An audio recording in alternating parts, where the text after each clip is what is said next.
Hello and welcome to a brand new United Devils video. We're doing our midweek football focus for the very first time, an interactive show where we're going to be talking about what's been happening recently in the world of football and hopefully have your input and questions as well.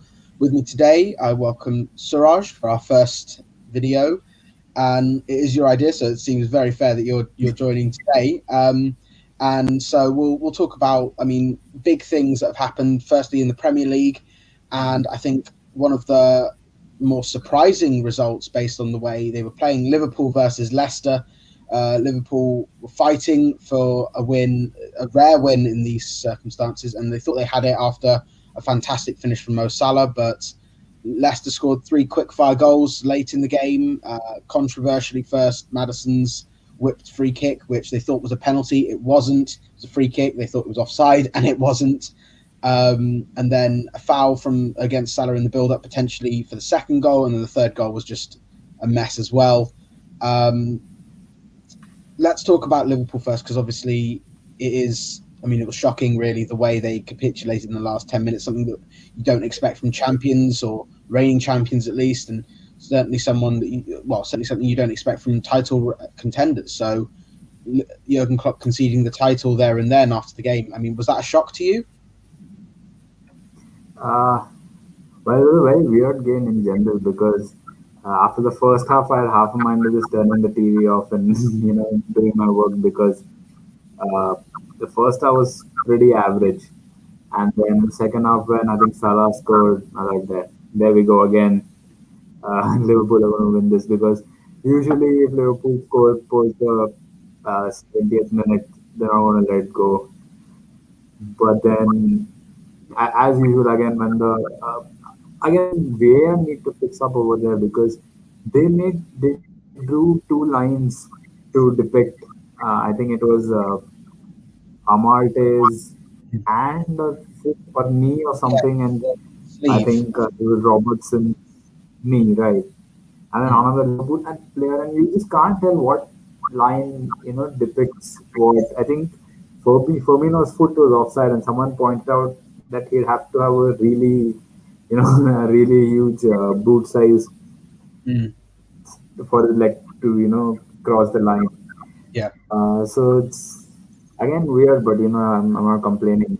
Liverpool drop points, and it's at that stage where you've got to focus, regroup, and get back into the game. But the last thing you want is for your highly experienced goalkeeper and most reliable players to come out and do what he did. I think this shows how uh, when it rains it pours kind of situation for Liverpool, and things are going poorly. They just they just keep mounting pressure, and huge credit to Brendan Rodgers too.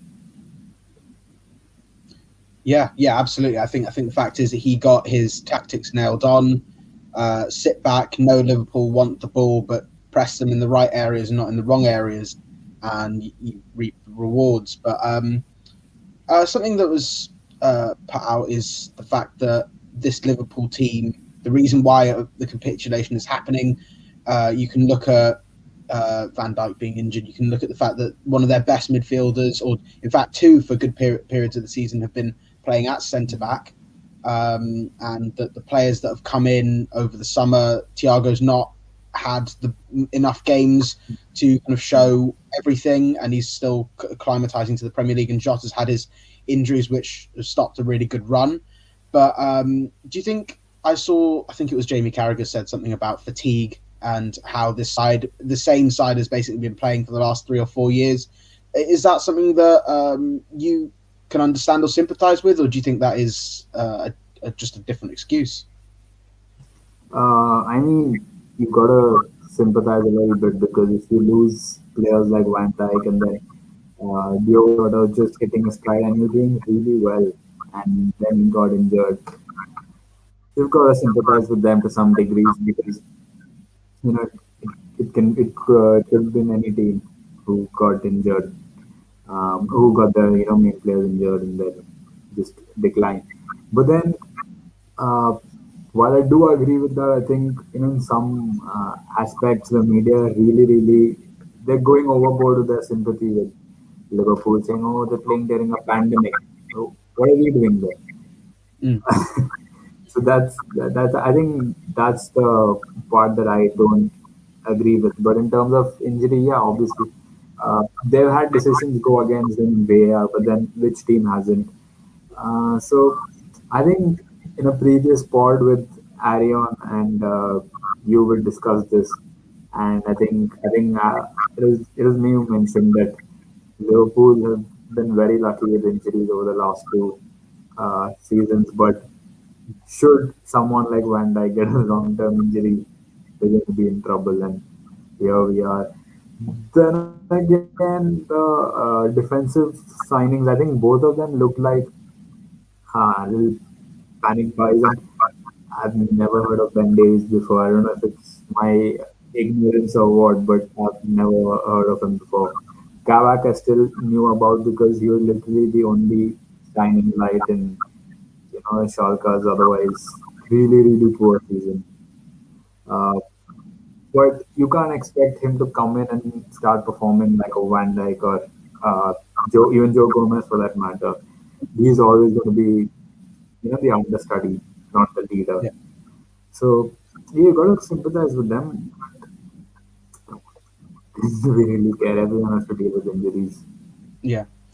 Well, I mean, I do sort of think that actually Kabak wasn't playing too badly against Leicester until the mistake, and then everyone sort of fell apart. But I think before then, I don't think he did much wrong. It was just he capitulated along with the rest of the team. I don't know why he was sort of individualized in that sort of calamitous fall through. But yeah, I think the fact is that they let Lovren leave in the summer, which obviously he wanted more starting time. But then that means that they left just Van Dijk and Gomez really, and then Matip.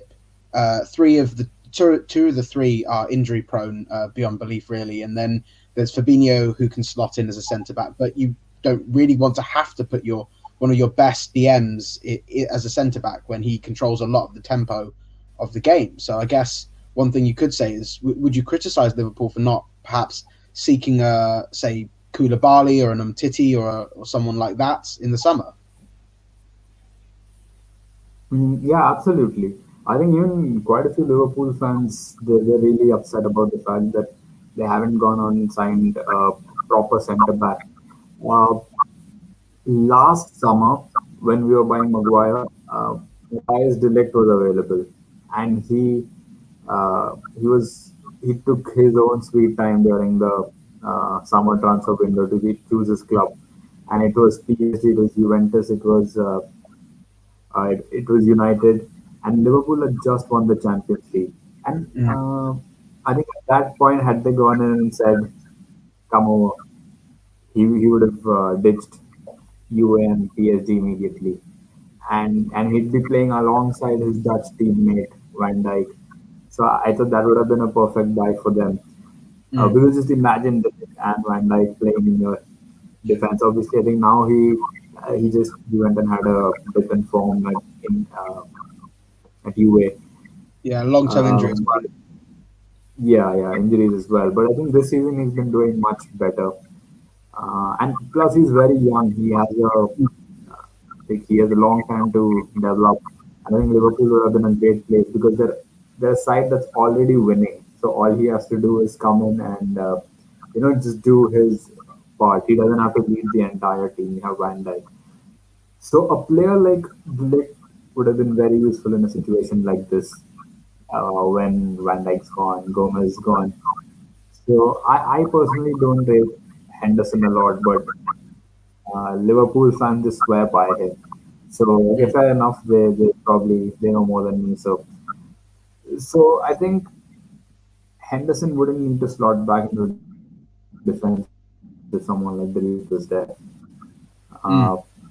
so I think that's an issue, and Liverpool fans have been crying out for a centre back for a long time now, and they really need to be getting one in the summer, and they missed out on Upamecano. Yeah, yeah. Well, I feel like we have too, but I don't. I just don't feel like we were actually ever really in contention for it. It was just an idea, really. Like most of the people we're linked with, it's just an idea that that brings us a little bit of hope and then sends us right back down when they inevitably choose Bayern Munich. But yeah, you're right. I think the fact is that De Ligt would have probably transformed the way that team played. I think the thing is that maybe they were optimistic more that Gomez could come in and become stalwart in the defense. Hopefully, exercise a few of his demons with his injuries. But I think to some degree he had, but just not enough. And then they both got injured in the space of 2 or 3 weeks in October, November. So it was just a big loss for Liverpool there. Here's the thing: they did just put out a pretty, they edged a 2-0 win against Leipzig through capitalizing on defensive mistakes. Alisson had a couple of good saves during the game, hopefully helped his form as well. But do you see them maybe winning the Champions League and calling this top 4 Champions League? Would that be a successful season for them? I don't see them winning the Champions League, honestly, because there's some really, really good sides in there. I think saying it now will sound a little reactionary maybe, but I think even someone like a Sevilla at the moment will give them a really good uh, competition, and they can't take anybody for granted at the minute. First of all, I don't think this Leipzig tie is over, Right. because even 2-0 up with 2 away goals, Nagelsmann, he's the kind of guy who doesn't make the same mistake twice. He's going to learn from this. He's going to come back stronger, and I wouldn't be surprised if they rock up to Anfield and score 3 goals. But then again, that's something that I found really annoying, because Leipzig's home record is really great, but where they played last night wasn't their home, so it's barely an advantage for them. It's just home, as a namesake, but they barely had any advantage over there. Uh, so I don't think they'll be winning the Champions League this season. Well, if they do, it's good for them, but this season I think it's again going to be one of Bayern or PSG. Again, Real Madrid don't cut it for me this season. Uh, but Not Man City? I don't see them. Man City, that's a tough call. Who are Man City playing in the Champions League? Is it? I feel like it's Mönchengladbach. I'm not sure. It's Gladbach, right? Gladbach also playing quite well. Yeah, this could be a very good chance for City as well, because even though Bayern are one of the best teams in the world, they're still shaky. They've been losing. They've lost a few games in the Bundesliga, and over the weekend they drew to, I think, a 17th place Armenia. Yeah. Uh, so they're definitely vulnerable, and City are playing some amazing football. So I think Pep will be just on it, because he has to break that Champions League curse. He hasn't won a Champions League without Messi yet, so he'll be desperate to do that as well. And if Pep gets the Champions League and Premier League this season, I don't know, I have to save face somewhere. Well, and he could also we could get all 4 really. He's got the Carabao Cup trophy coming up and the FA Cup as well. He's still in that because he finds all the nice, lovely draws like Swansea, and I mean, I guess even Everton's are not a terrible one, and they're also playing them tonight as well in their game in hand, really. And so if they win that, they'll become is it 10 points clear of United and Leicester? I think 8 points, right? There they go. Oh yeah, they got 10 points here. Yeah, and of course, they extended their lead obviously with a 3-0 win against Spurs at the weekend, and let's have a look at that. I mean, Ilkay Gundogan was probably the best player in the Premier League that week, and probably for the last month and a half as well. He's been truly sensational, and I mean, he came off injured as well, which is the thing. He got, I think it's 2 goals and an assist, and I think, or maybe just 2 goals at least, but he was just phenomenal. City played fantastic football, but we all know that. We know City can play like that. They've done it pretty much since that defeat against Leicester. What I do want to say is, what happened to Spurs? Oh God, I have no idea honestly. To be very honest with you, I didn't even watch that game fully. After City scored the first one, I switched my channel. I was watching the Juventus versus Napoli game, which is far better because Mm, I just knew Spurs had come to the Etihad for a nil all, and as soon as they scored one, I knew they're not going to be scoring another one. It's just going to be City and seeing how many goals City can pile on. But that Spurs team does not look like a Mourinho Spurs team. It looks like a pass it to Harry Kane and Hail Mary type of team. It's really off, and he hasn't even had his typical solid centre back signing mm, that he usually does at every club. Um, Davinson Sanchez, I mean, that was a Phil Jones enactment what he did there, just falling on yeah. his face. It's absolutely embarrassing for Spurs, especially the way he spoke in the All or Nothing Spurs documentary. Like these players are better than the players I had at Manchester United. I'm going to make them explode, and he's literally only made Kane and Son explode.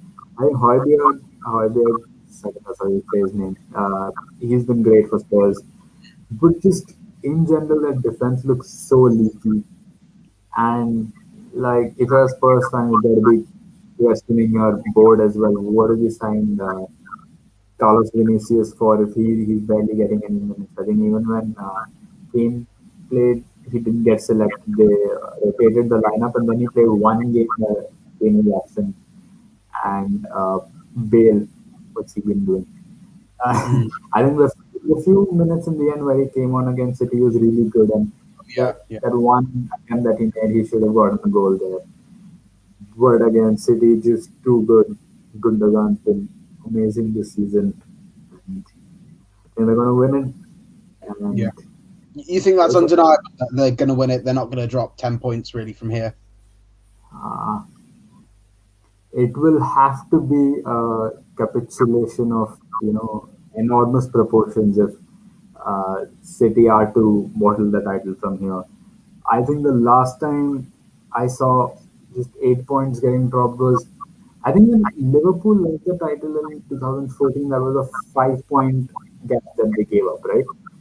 At the Uh, loss yeah, because it Chelsea was and what, that the loss against Chelsea and the uh, draw with Palace. That must be Palace. it. At the same time, City won the two games. And in the 2011-12 season, where United bottled the league, I hate that season. Can't even Mm, think about it. We had an 8 point lead at one point of the season, and we gave that away. But that was some horrible, defensive work on our side, and I don't see City doing that this season. Unfortunately, what's worse is I think even if City do that, United are not going to be consistent enough to win all of their games in hand because uh, these last three games, United had Everton, Southampton, and West Brom, and City had Liverpool, Spurs, and I think another side. Not sure. Uh, uh, yeah, so who did that? I think it might have been Uh, Chelsea. I'm not sure. Oh no, it wasn't Chelsea. Who was it? it was Liverpool, Burnley, Oh, right? Burnley. Yeah. So Burnley. during that, sorry, Burnley gifted them that win. It was a horror error by Nick Pope. pretty yeah. Uh, Even the Sheffield win was pretty much a gift. How they got, I mean, I think it was Ferran Torres. He got so much space to just turn Yeah. around. He fell down, got up, turned around, picked out his, and then they just didn't do anything else in the game. Mm, So these past three games, I was hoping for City to drop points and United to win all three. So you can close in that gap. But the opposite happened. United went and lost, and City beaten Liverpool and Spurs. So it's just very difficult. And they play Arsenal next. right.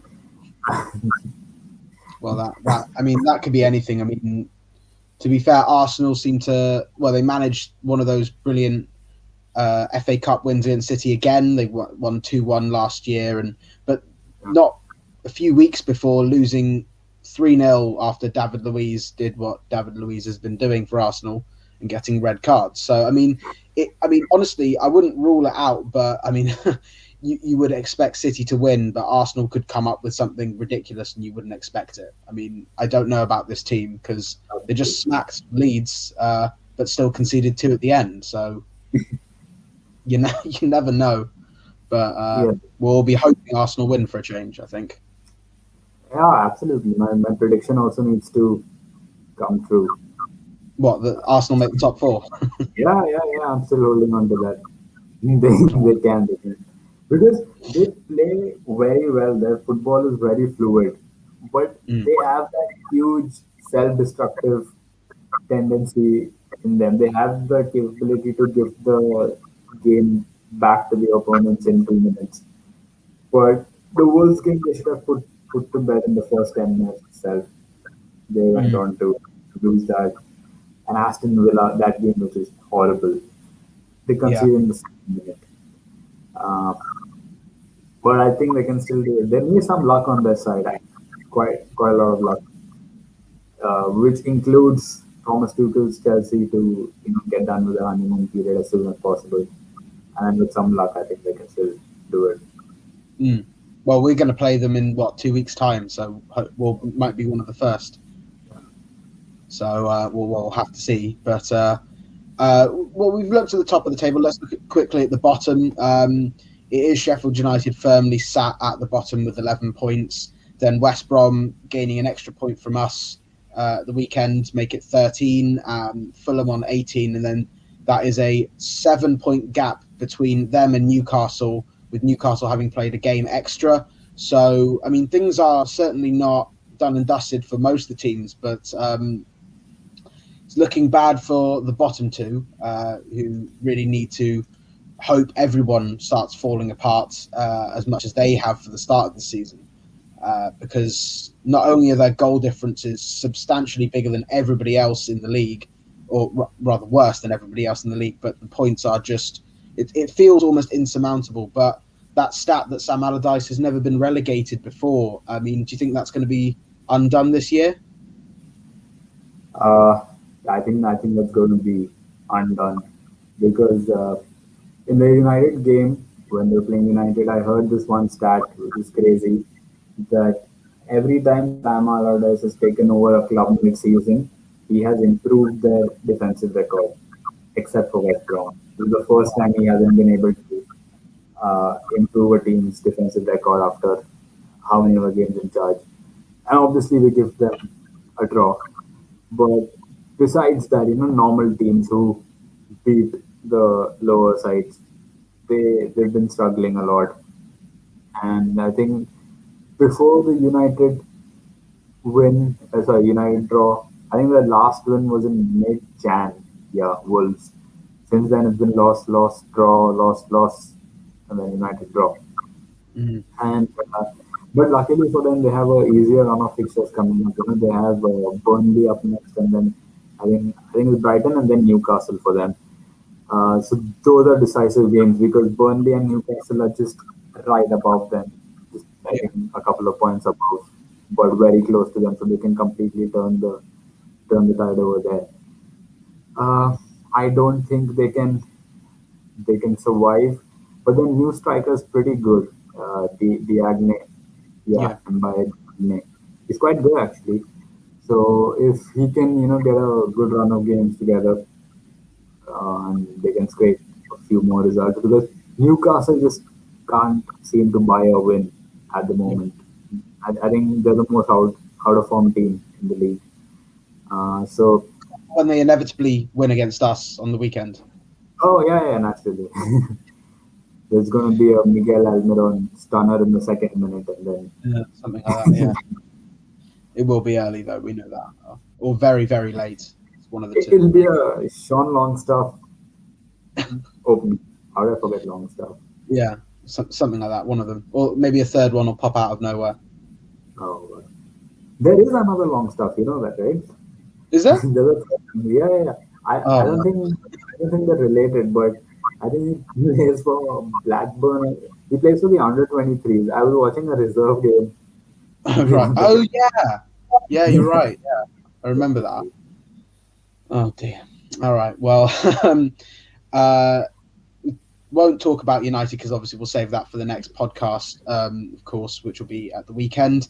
But we'll move quickly on to the Champions League because yesterday was full of such interesting games. We obviously briefly talked about the Liverpool one, but let's talk about PSG, Barcelona, and we thought maybe Barcelona were getting a bit of a bit of luck or a bit of fortune in the game. They got a penalty, which was, I mean, it was soft, but it was a penalty.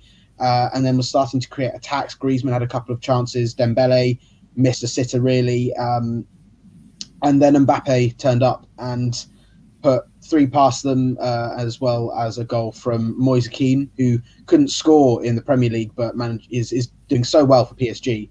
It's a real confidence booster for him. We can obviously talk about how Barca's defense was shocking. The fact that Piqué and Busquets were just completely outmatched by Verratti, who I thought was excellent on the night. Herrera came on and did a brilliant job, something that I'll get onto in a bit. But let's talk about Mbappe. Just how brilliant was he yesterday? My goodness, I think if you don't consider Manchester United players, he's my favorite player in the world right now. I love watching him play, and for me, like he was great since his Monaco days, but that World Cup for me just I started looking at him in a completely different light because he's just so good. Everything about his game, I think, is unbelievably good. And I know there have been a lot of comparisons online saying that Ronaldo and Messi can move aside. It's his turn now. Uh, but I'm not really sure about the Ronaldo Messi comparisons yet, but I'm very excited to watch more of him. You know, when the team is built around him. Currently, there are still other superstars in PSG at the moment, and maybe because Neymar wasn't there, he had more space and time to shine. But uh, I just hope he moves to a club like Real or something, not the Premier League, because United aren't going to buy him, and Yeah. I can't watch him play for another top six side. Mm. Uh, I just can't. I start hating him. I just hope he goes to La Liga side or somehow United or just not the French league, because I think French league he won't be facing difficult opposition every other week either. Yeah. In the La Liga, he'll come across Barcelona, Atletico Madrid, and you'll see on a seasonal basis how good he can or cannot play against the other side. And I think he'll do very well. Probably a couple of Ballon d'Ors coming for him as well. Mm. So I don't see anyone challenging him in the current crop at least. Uh, Obviously, the comparisons of him showing Messi levels on that same pitch. I think that's a little out of touch because of Messi you're talking about. But Mm. have you seen his record? He scored away to Barcelona, United City. I think you is also in there. Uh, Liverpool. one Liverpool. He scored against almost every top side, and he's 22. Mad player, absolutely. Yeah, it's one thing is that people say that you don't get tested in the French league. It's sort of a confidence builder. You think about people that have come from, or players that have come from the French league and struggled initially, like Pepe. Well, actually, that's the only one I can think of off the top of my head. Hazard took a while to get into full glide, but even then he started quite well. But it's something like Mbappe. He's clearly shown that he can play against the best teams. I would like, honestly, if PSG go through and Atletico go through, I'd love to see him play against Atletico Madrid because then that would really show what if he could play against anyone really. If he can play against Atletico and he can play against the big teams, he can play against anyone. So I think that will be a big test, because I'm not sure how many teams in France park the bus or defend as well as Atletico do, but that would be a big test for him. I fully agree. I think the fact is that Neymar wasn't there. He did shine a lot more because, well, Neymar demands the ball a lot more from the players. Even Di Maria, he's a playmaker. He'll demand the ball. Whereas Mbappe, it was one touch, play it back to Verratti or Marquinhos, and then off they go. Because it was one of the few times I've watched him play when I haven't been sort of directly voting, well, hoping he doesn't do something brilliant, because it wasn't against us. The 4 times he's played against us, I was sort of not really paying attention to him, more about what we were doing. But in this game, he was just amazing. His movement, his passing, his balance, everything was just brilliant. And I mean, the finish at the end really just summed up his game. Just first side foot into the top corner. I mean, it was unbelievable.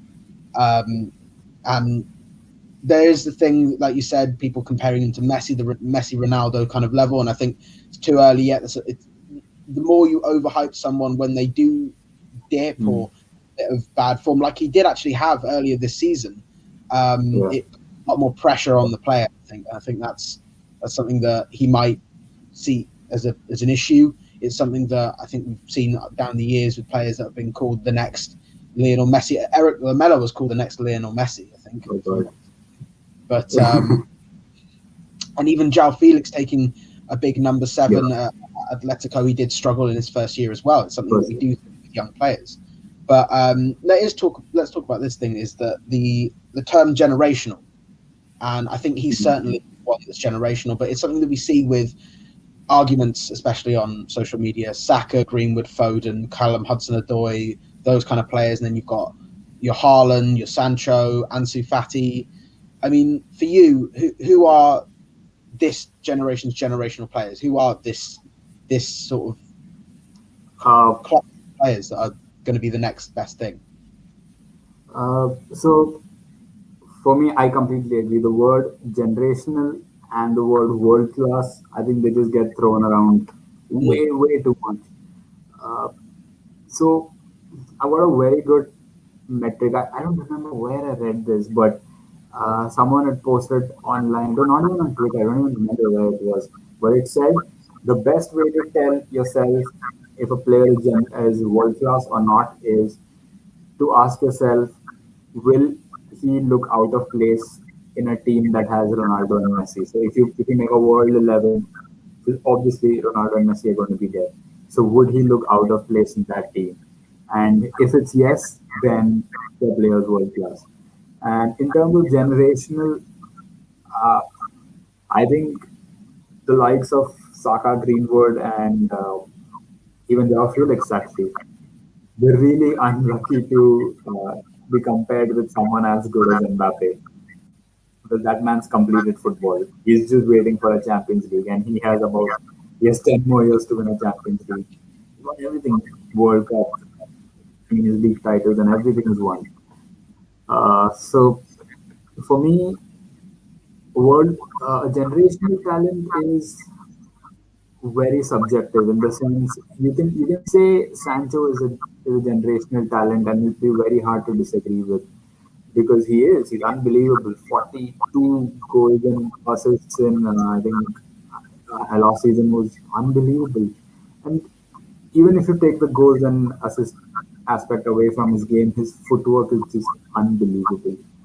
It's really, really good. And I think Foden's definitely in the conversation again. Amazing. The way he played at Anfield, stadium like Anfield, he just can walk up to Anfield and start dribbling past all of the defenders. And more like Fabinho is really difficult to get past, and he's just a kid, and he did it. Uh, so even though it is unfair to these guys because they are really good footballers, but you have to adapt to the yardstick, and the yardstick is Mbappe. And I think every other young player is far behind them. But you can also add the argument that Mbappe is 22, so he is leaving his youth. He's not exactly a young talent, so you can't exactly compare him to your Sakas or Fodens. Um, so maybe if you look at you gotta you know ask yourself what is a generational talent, what age group is a generational talent. Because if you go by the Premier League standards, then Raheem Sterling is generational because they consider youngsters up till 23 or 24. Mm. Uh, but if you, but I think it has to be either below 20 or 21. And if you look at it from that perspective, then absolutely, Haaland, Sancho, even Foden, Greenwood, they're all generational for me. Mm. Well, yeah, I mean, I think the thing is that it's called generational talent, not a generational player. So at the moment, their Yeah, potential could be something exactly. so much in what they're already performing at, which is excellent for one of the best teams in the world. So I think that is something that people do have to say. And I think the fact is that all those players could certainly achieve brilliant things. You just can't say for certain what will happen. You never know. We all thought Yeah, Adnan Januzaj was going to be something brilliant, and he was going to, I think who was it? Nicky Butt said that he hadn't seen someone come out the academy like that since Ryan Giggs in a recent no, interview. Obviously, we're going to play against. United are going to play against Adnan Januzaj tomorrow, so we'll see how much he's matured in Spain. He's obviously doing quite well there, and he had a few comments to say about the previous managers, Van Gaal and one, Mourinho, how they didn't trust him, wouldn't refuse to almost play him, even though he said he trained hard. They always gave the reasons that he wasn't training well enough, or he was sort of lazy. Maybe even gave him a bad name, something that the press picked up on. If I do remember, he was slated for not working hard enough, and then was shipped out. yeah, Something, and you do see things like that happen with players. If you remember in the Tottenham uh, documentary with Danny Rose saying, "I train hard, I train better than some players, but I'm still not getting into the team." So you could see that happening yeah, with Mourinho and Januzaj. You could see it happening, say, with Memphis and Januzaj, which brings me to some question, which is slightly separate from the generational thing. Is um, if you could bring back, or you'd wish we United hadn't sold any of the players since Sir Alex left. Who three players? Who would you bring back, or who would you wish that we hadn't got rid of? that's a tough one, a very very tough one. Uh, Players who I wish we didn't get rid of. Yeah. Okay, um, I think Van Persie definitely, Mm. because for me he's an incredible player. You can say he's growing old or whatever, but Van Persie doesn't rely on his pace, so his age doesn't really matter as much when it comes to other players. And had he waited one more season, Pogba was coming in the next season. And just imagine Pogba pinging balls to uh, Van Persie, and we have Ibra on the bench. And what? Because I remember a Gary Neville analysis where he was analyzing Van Persie in Moyes and Van Gaals first season, and Van Persie was still making the same runs that he was making in the 2012-13 season, but this time the ball in the Scholes are carried to Fellaini, and Fellaini was not reading those runs. He was passing it backwards, and he looks at Van Persie making the runs, and then he passes it backwards. And for Mm. me, that's what ruined Van Persie. He is still a great player and one of my all-time favorite United players. Um, Apart from that, Memphis Depay.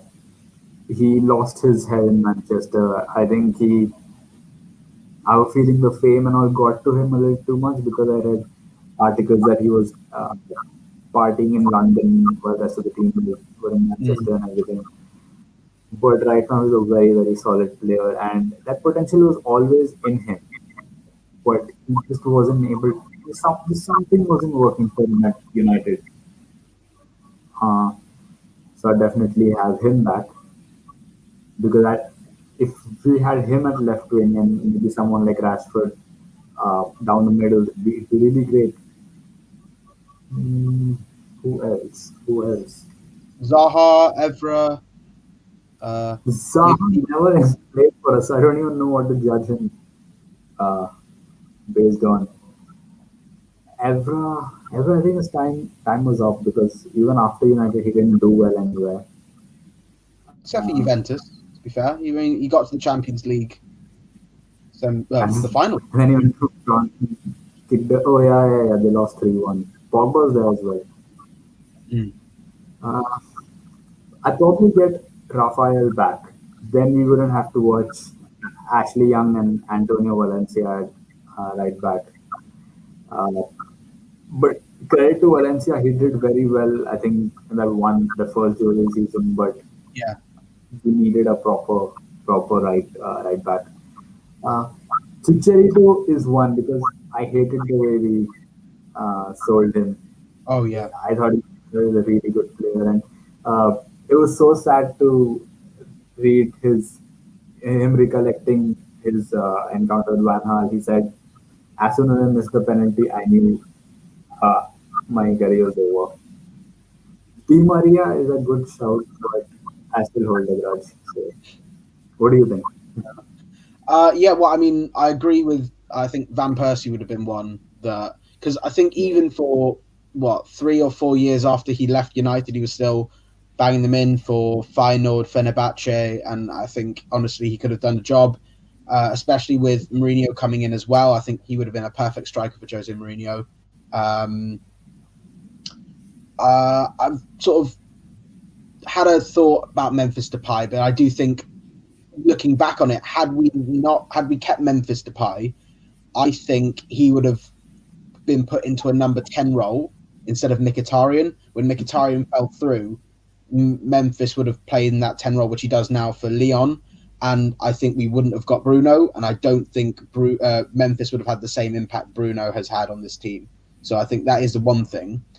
Um, One thing I certainly regret retrospectively is letting Wayne Rooney leave just for free. I think the thing is, I think the way Mourinho treated him was undeserving of someone who's done so much for the team. I think the fact is that he was the captain. He's a leader. He knows how to win trophies. He would have been, I thought, a perfect player for Mourinho, even if he didn't play as much, but still featured, relatively regularly. I think when Mkhitaryan's form and collapsed because of Memphis not being there or anyone who could play the number 10 role, he could have slotted in. And I think when push came to shove in the big moments that season, the title defining moments, the FA Cup defining moments, I think he would have pushed the team forward. So because he's got that mentality, and the fact that Carrick just didn't play that season, we lost two leaders in the space of one summer, which was massive for the team. So I think he could have still stayed for another year, and I think he would have helped the likes of Rashford and Martial a lot more. And I think hopefully, had he stayed, we wouldn't have signed Sanchez either. So there would have been that. Yeah. And then I can't disagree with any of the other players. You said Chicharito was fantastic. The way he got sold was atrocious, and the fact is that he performed wherever he went after that. I thought maybe we could have kept Ibra for another year, but I'm not sure. I think he needed to sort of restart somewhere else, start fresh, and it's obviously worked out for him. And we've got Cavani as well, but I mean, we could have had Ibra and Cavani at the club for a year or something. But I think the one that does hurt a little bit is Daley Blind for me, because he was so versatile. He was such a nice passer of the ball. He was brought in to be the replacement for Carrick, and I think he could have done that job really nicely. The way he plays for Ajax still, he's a leader. He knows how to win. He's a big member in the team, and I think he would have been perfect for this United team, certainly. And it would have meant we won't have to be, scouring the earth for an affordable yet world-class or even near world-class centre defensive midfielder, because we would have had him at the club and bought him for 16 million. So I think he's the one that retrospectively hurts the most, even though it doesn't feel like a big character. But what do you think? Game vision was the best. His game vision was the best. I think like his reading of the game, taking out passes was I think the best we had at United at that time. Yeah, and I think the thing is that even though he was being played in two different positions that he wasn't comfortable with, really, for long parts, he was a centre back for a whole season, and I don't think he missed a Premier League game, or maybe he missed one or two, but he was just outstanding. And even at, I think he's 5'9", something like that, he didn't really look out of place. Although again, it wasn't the best of United teams, I don't think he would have looked out of place in the team we have right now. I think he would have been perfect for the role where he sits back, has Pogba and Bruno ahead of him. I mean, it would have worked perfectly, and I don't think it is too late. I don't know how old he is, maybe 30, but I could see him coming in and maybe being a semi long term stopgap for say someone like James Garner or someone younger to come in and fully take that role by the scruff of the neck. But I think the fact is that we can't, like we talked about in the last podcast, we can't get Ndidi because he's too expensive. Zachariah is more of a box to box as well. Neves is playing in the back five. Kimmich is untouchable at Bayern, and Partey's just moved. So there's not many defensive midfielders that we can really get. Declan Rice. Sorry? Declan Rice. We missed him last podcast. Yeah, that is true. But I do remember you saying at one point, what's the difference between Declan Rice and Scott McTominay? In all fairness. But McTominay evolved in his role now. He's more like a Ander Herrera. But again, Declan Rice will have the same. He'll have the Premier League tax plus the English player tax. Oh yeah. So he'll be more expensive than Ndidi. Plus the tax that West Ham might be in European competition next season as well. So there might also be that. Yeah. So sorry. The thing that West Ham don't know how to do business. They're really poor in the transfer market.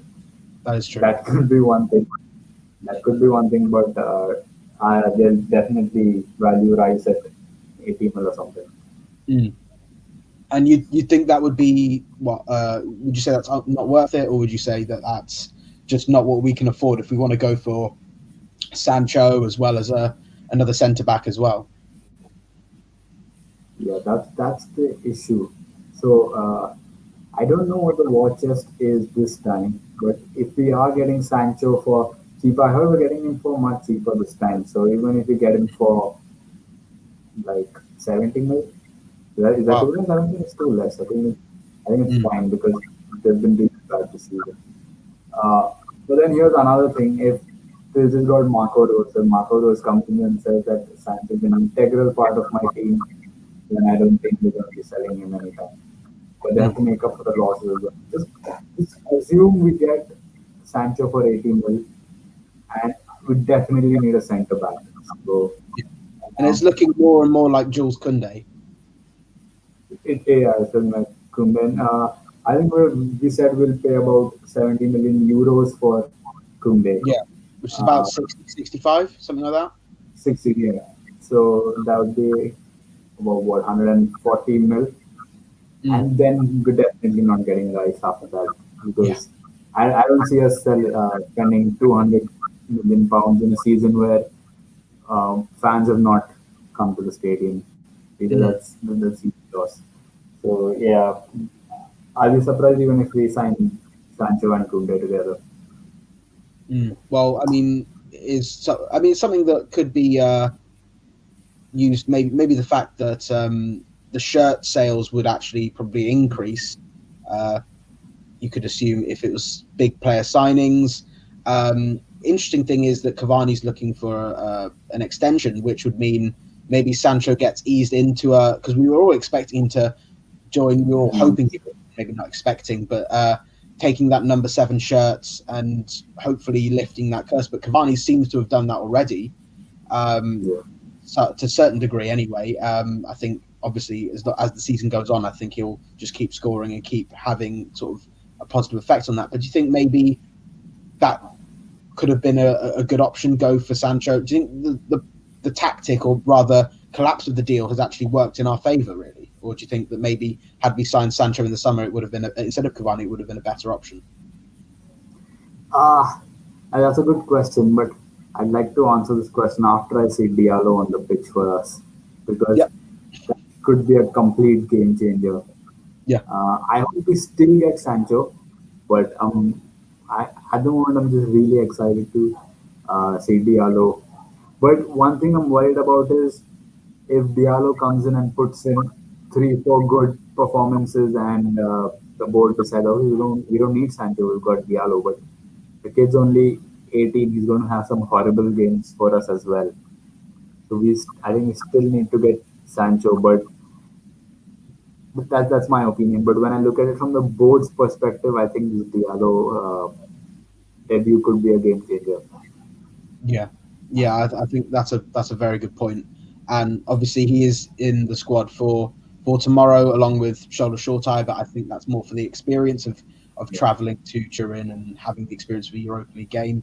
I'm not sure if he wouldn't have been involved in the Astana tie or the Lask tie at both ends of last season. But I think he was about 15 at the time, so probably not. But it's certainly a big experience for some of the players that were there and players that have kicked on, like Mengi. Certainly, I think Elanga was involved. Actually, that was the Villa game. But Ramzani moved on. He was released, but Chong's been out on loan. Gomez left. Greenwood's obviously turned up. It's just signed a new deal as well, which is fantastic. But it certainly will make or break the youngsters, and it will show how far they can go really at this age or at this current period. But I think that's a good place to leave this first midweek football focus. Thank you for listening. Thank you, Suraj, for joining me and actually coming up with the idea. Got to give you credit where credit's due. It's and hopefully we'll be back next week for another episode. If you have any questions or topics for us to discuss in this one or even on our podcast that will be happening on Saturday, please comment below on the live chat or on the Twitter polls. And if you enjoyed this, please like this video, subscribe to our channel, and follow us on Twitter for more of our content.